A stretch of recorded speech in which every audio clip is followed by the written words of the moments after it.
Panibagong araw, panibagong video, panibagong kwento. Kwentong walang kabuluhan, tiyak namang ikay masisiyahan. At ang iyong problema ay sandali mong malilimutan. Sa mga nagtatanong nga pala, dati nga pala ako merchandiser. Ngayon dito sa Hungary, isa ng factory worker. Sa trabahong ito, ako ay first timer. Lakas lang ng loob ang puhunan, bonus na lang ang kapugian. At ang trabaho naman ay madali nang matutunan. At ang mahirap na trabaho ay napapagaan. Lalong higit sa lahat ay napapag-aralan. Subok lang ng subok ng ibang trabaho at baka dito makakaipon tayo.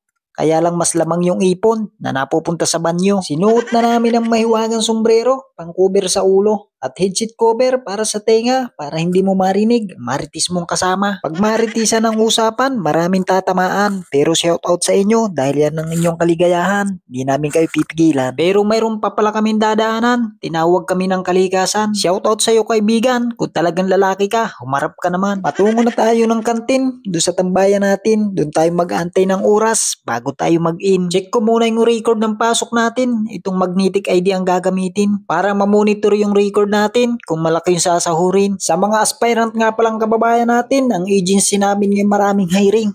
Mag-apply na kayo at baka naman kayo ang palarin. Sa pag-apply nga pala, kailangan may tiyaga ka at magbaon ng mahabang pasensya. Kung na-reject ka sa una, subukan mo sa pangalawa, pangatlo, pang-apat, hanggang 5. Iwan ko lang kung hindi ka na makuha nila. Malapit nga lang pala itong trabaho natin. 3 minuto kung bisikleta ang gagamitin at 15 minuto naman kung iyong lalakarin. At 1 oras naman kung iyong gagapangin. Shoutout nga pala sa ating mga kababayan na madalas nating kakwentuhan at madalas kasama sa mga kasiyahan. Kwentuang walang katotohanan pero madalas naman ang tawanan. Kaya ang homesick ay hindi mo mararamdaman. Saka napakarami ditong pwedeng paglibangan pag homesick ang iyong naramdaman. 3 court na pwede mong paglaruan. Video okay na pwede mong kantahan. Kahit ang busis mo hindi kagandahan, abay pwede mong ipagsigawan. Mabalik tayo sa ating kwento. Medyo matagal-tagal pa tayo dito. Mag-aantay pa tayo na 25 minuto. Kaya naman ang bawat isa ay may baon na sariling kwento. Sa ganitong paraan, ang pagod ay hindi namin nararamdaman. Kwentong di ka panipaniwala,